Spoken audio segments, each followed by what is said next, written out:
1 घंटे बाद दोनों वापस रूम में आए। आते ही इश्की बेड में लेट गई और राजवीर को देखते हुए बोली, आप बहुत बुरे हो, सचमुच के डेविल हो आप। जिम के पहले दिन कोई इतनी एक्सरसाइज करवाता है क्या? इस पर राजवीर बोला, तुमने ढंग से आधा घंटा भी एक्सरसाइज नहीं किया और तुम थक गई। इश्की बोली, हाँ तो मैं फूल सी नाजुक बच्ची हूँ, थकूंगी नहीं। राजवीर बोला, अच्छा ठीक है, जाकर नहा लो, तुम्हें अच्छा लगेगा। इश्की अपना मुंह बनाकर नहाने चली गई और राजवीर स्टडी रूम के बाथरूम में चला गया। थोड़ी देर में दोनों रेडी हो गए। राजवीर जब ऑफिस के लिए निकलने वाला था तभी इश्की बोली, अरे रुकिए, जाने से पहले मुझे अपना क्रेडिट कार्ड दे दीजिए, मुझे शॉपिंग करनी है और जिम के लिए कपड़े भी लेने हैं। राजवीर बोला, अच्छा ठीक है, 1 घंटे में तुम्हें क्रेडिट कार्ड मिल जाएगा। इश्की बोली, नहीं, मुझे आपका ही चाहिए। राजवीर बोला, इससे क्या फर्क पड़ता है, कार्ड मेरा हो या तुम्हारा। इश्की बोली, बहुत फर्क पड़ता है। मैंने किसी से सुना है कि अपने पति के पैसे उड़ाने में अलग ही मजा आता है। इस पर राजवीर अपनी आईब्रो उठाकर उसे देखते हुए बोला, तो तुम्हें क्या लगता है दूसरे क्रेडिट कार्ड का बिल पड़ोसी भरेगा। इश्की बोली, वो सब मुझे नहीं पता, पर मुझे आपका ही क्रेडिट कार्ड चाहिए। इश्की की जिद को देखकर राजवीर ने उसे अपना क्रेडिट कार्ड दे दिया और फिर वहां से चला गया। इश्की कार्ड को देखकर बहुत खुश हो गई। थोड़ी देर बाद मिशा और इश्की भी कॉलेज के लिए निकल गईं। उसी बीच इश्की ने मिशा को अपने और राजवीर के बीच हुई सारी बात बता दी, जिसे सुनकर मिशा बोली, क्या बात कर रही है, तुमने भाई को इतना सब कुछ कहा लेकिन उन्होंने कुछ नहीं कहा।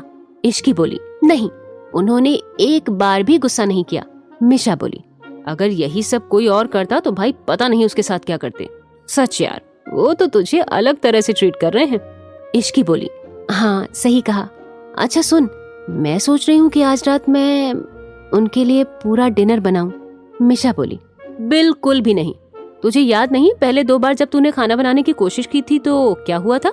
इश्की बोली, इस बार ऐसा कुछ नहीं होगा, मैं पूरा फोकस करके बनाऊंगी। मिशा बोली, ठीक है, जो करना है कर। अगर कुछ हुआ तो रोते हुए मेरे पास मत आइयो।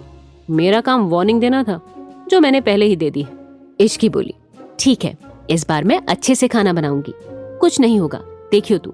अच्छा, अब मेरे साथ मॉल चल, मुझे थोड़ी शॉपिंग करनी है। दोनों मॉल गए और थोड़ी बहुत शॉपिंग करके घर वापस चले गए। थोड़ी देर बाद इश्की किचन में गई। वहाँ के सारे शेफ्स उसे विश करने लगे। उनको देखते हुए इश्की बोली, आप सभी बाहर जाइए, आज मैं खाना बनाऊंगी। ये सुनकर सारे शेफ्स की आंखें बड़ी हो गईं, क्योंकि सभी को इश्की के पास्ट एक्सपीरियंस के बारे में पता था। तभी कोमल और मिशा दोनों किचन में आ गईं। कोमल बोली, इश्की बेटा, तुम यहाँ क्या कर रही हो। इश्की बोली, आंटी, मैं अपने पति के लिए खाना बनाने आई हूँ। ये सुनकर मिशा कोमल की तरफ देखकर बोली, मॉम, इसे फिर से दौरा पड़ा है। फिर इश्की की तरफ देखकर बोली, अच्छा तो बताइए आप क्या बनाने वाली हो। इस पर इश्की बोली, शाही पनीर और पुलाव। इस पर मिशा उसकी एक्टिंग करते हुए बोली, शाही पनीर और पुलाव, पता भी है उसमें क्या क्या इंग्रेडिएंट्स यूज होते हैं। इश्की चिढ़ते हुए बोली, इसमें कौन सी बड़ी बात है, मैं अभी नेट में देखकर बताती हूँ। कोमल बोली, अच्छा इश्की, मैं तुम्हारी हेल्प कर देती हूँ, बताओ क्या क्या करना है। ये सुनकर इश्की बोली, अच्छा आंटी, आप ना ये सब्जी काट दीजिए और थोड़ा बारीक काटिएगा। कोमल बोली, ठीक है बेटा। फिर वहाँ दादी और रूही आ गईं। इश्की को देखकर दादी बोली, बेटा क्या बना रही हो। इश्की ने सारी चीजें उन्हें बता दी, तो उन्होंने भी हेल्प करने की बात कही, तो इश्की ने उन्हें भी कुछ काम पकड़ा दिया। ऐसे ही सभी फैमिली मेंबर्स आज किचन में थे और इश्की के इंस्ट्रक्शंस को फॉलो कर रहे थे। इश्की आराम से बैठकर सबको बता रही थी कि किसको क्या करना है और कैसे करना है। तभी मिहिर और अर्णव आ गए और सभी शेफ्स को बाहर देखकर उनसे पूछने लगे, तुम सभी किचन के बाहर क्या कर रहे हो और घर के लोग कहाँ हैं।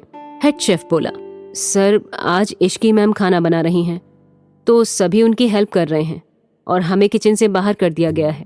अर्णव और मिहिर ने किचन के अंदर देखा और अंदर का नजारा देखकर मिहिर हंसने लगा, क्योंकि जो खाना बनाने आया था उसे छोड़ बाकी सभी लोग खाना बना रहे थे। मिहिर को हंसते देख मिशा बोली, क्या बात है, भाई और डैड भी आ गए हैं, ये क्यों छूटे।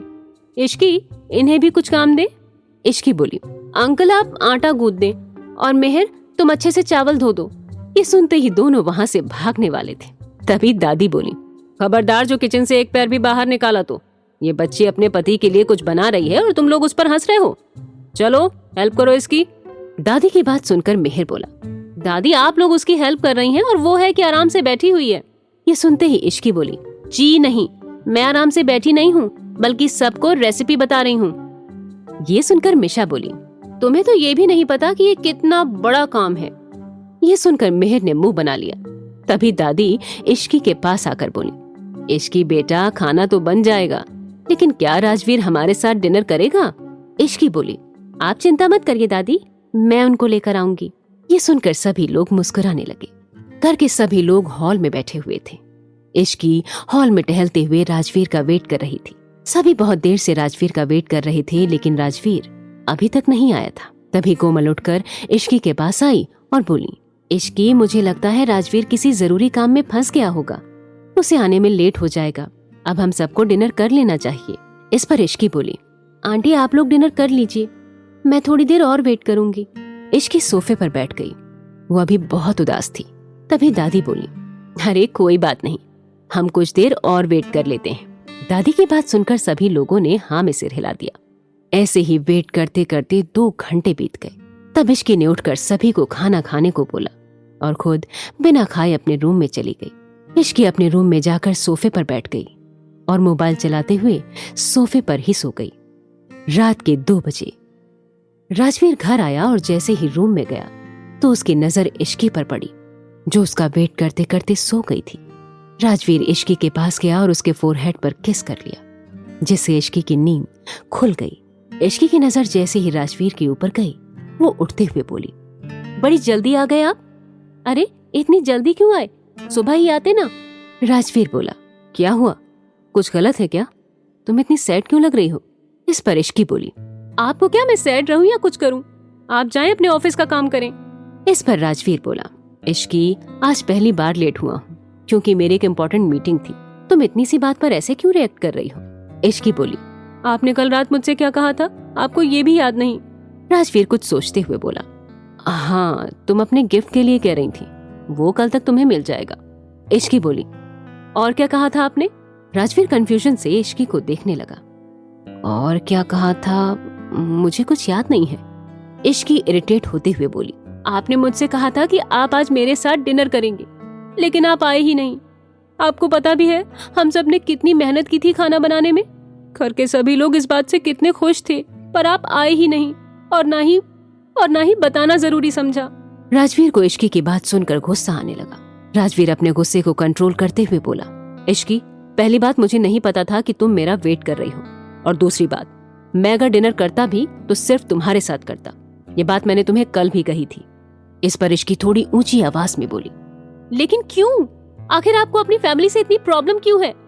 जब उन्हें पता चला कि मैं आपके लिए खाना बना रही हूँ तो सभी किचन में आ गए और सिर्फ आपके लिए ही खाना बनाने में मेरी हेल्प करने लगे। सब आपको इतना प्यार करते हैं, लेकिन आप उनसे इतने दूर दूर भागते हो, आखिर क्यों? इश्की की ये बात सुनकर राजवीर का गुस्सा फूट पड़ा और वो चिल्लाकर बोला, बस इश्की बस, शायद तुम भूल गई हो कि तुम राजवीर सिंघानिया से बात कर रही हो, उस राजवीर सिंघानिया से जिसके सामने लोग बोलने की हिम्मत भी नहीं करते हैं। चिल्लाना तो बहुत दूर की बात है।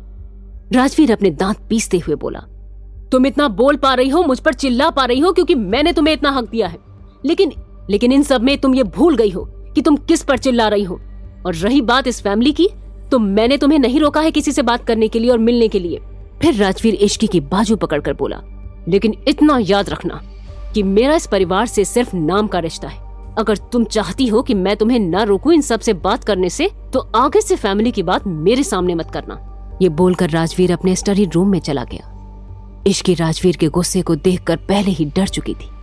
आज पहली बार राजवीर ने उस पर गुस्सा किया था। इश्की की आंखों से आंसू बहने लगे और वो सिसक सिसक कर रोने लगी। 1 घंटे बाद राजवीर अपने स्टडी रूम से बाहर आया तो देखा कि इश्की अभी भी सोफे पर बैठी हुई थी। उसकी आंखें थोड़ी नम थी। राजवीर इश्की के पास आकर अपने घुटनों के बल बैठ गया और इश्की की आंखों को प्यार से पोंछते हुए पूछा, खाना खाया तुमने? ये सुन के इश्की ने ना में अपनी गर्दन हिला दी। राजवीर ने टेबल पर देखा जहां खाने की प्लेट ढक कर रखी हुई थी। राजवीर प्लेट लेकर सोफे पर बैठ गया और एक निवाला इश्की की तरफ बढ़ा दिया। इश्की ने भी चुपचाप खाना खा लिया। राजवीर बोला, चलो मुझे भी टेस्ट कराओ, मुझे भी देखना है आज इसमें नमक ज्यादा है या मिर्ची। ये सुन के इश्की ने अपना मुंह बना लिया और एक निवाला लेकर राजवीर की तरफ बढ़ा दिया। ऐसे ही दोनों ने खाना खा लिया। खाना खाने के बाद राजवीर ने इश्की को अपनी गोद में उठाया और उसे लेकर बेड में लेट गया। फिर धीरे धीरे इश्की का सिर सहलाने लगा और बोला, आई एम सॉरी, मैं गुस्सा नहीं करना चाहता था, बट तुम भी इस बात का ध्यान रखना कि मुझे इस फैमिली में इन्वॉल्व मत करना। ये सुनकर इश्की राजवीर का फेस देखने लगी, लेकिन उससे कुछ नहीं पूछा कि ऐसा क्यों हुआ। फिर राजवीर उसका फेस अपने हाथ में लेकर बोला, लेकिन तुम मुझे ये बताओ, क्या कोई इतनी सी बात में अपनी आंखों से गंगा यमुना बहाता है? देखो तो कैसे ये प्यारी सी मासूम सी आंखें लाल हो गई हैं। ये सुनकर इश्की बोली, वो तो आप मुझ पर चिल्लाए इसलिए हैं। राजवीर बोला, अच्छा, तो तुम तो जैसे मेरे ऊपर फूल बरसा रही थी। तुम भी तो मेरे ऑफिस से आते ही मुझ पर चीख चिल्ला रही थी। इश्की बोली, आपके काम ही ऐसे थे। राजवीर बोला, एक बात बताओ, वाइफ को कोई स्पेशल टाइप की जड़ी बूटी पिलाई जाती है क्या शादी के टाइम? I mean, शादी से पहले तुम्हारी आवाज नहीं निकलती थी मेरे सामने, लेकिन शादी होते ही तुम्हारा पूरा बिहेवियर ही बदल गया। इश्की बोली, मैं पहले से ही ऐसी थी, बस आपके सामने कुछ नहीं बोलती थी। राजवीर बोला, अच्छा, अब ये बताओ, तुमने मेरा कार्ड लिया था ना? इश्की बोली, हाँ तो? राजवीर बोला, तुमने शॉपिंग सिर्फ 10,000 रुपए की है, ऐसा क्यों? इश्की बोली, मुझे जितनी चीजें चाहिए थी वो इतने में ही आ गया, तो मैं क्यों फालतू में पैसे वेस्ट करती? और आपको पता है, मुझे तो ये भी बहुत ज्यादा लग रहा था। राजवीर बोला, तुम्हें पैसे की चिंता करने की क्या जरूरत? तुम शायद भूल गई हो, तुम्हारा पति राजवीर सिंघानिया है। इश्की बोली, मुझे बहुत अच्छे से पता है कि मेरे पति का क्या नाम है, लेकिन मुझे इतने पैसे खर्च करने की आदत नहीं है। जब आदत हो जाएगी तब आपका बैंक अकाउंट ही खाली कर दूंगी। राजवीर बोला, अच्छा, तुम मेरा बैंक अकाउंट खाली करोगी? पहले मेरे कार्ड की लिमिट तो खत्म करके दिखाओ। इश्की बोली, मैं कर दूंगी। दोनों ऐसे ही बातें करते करते सो गए। आखिर क्या दिक्कत है राजवीर को अपने परिवार से? क्यों रहता है वो उनसे दूर? क्या हुआ था उसके पास्ट में जिससे राजवीर अब भी है दर्द में?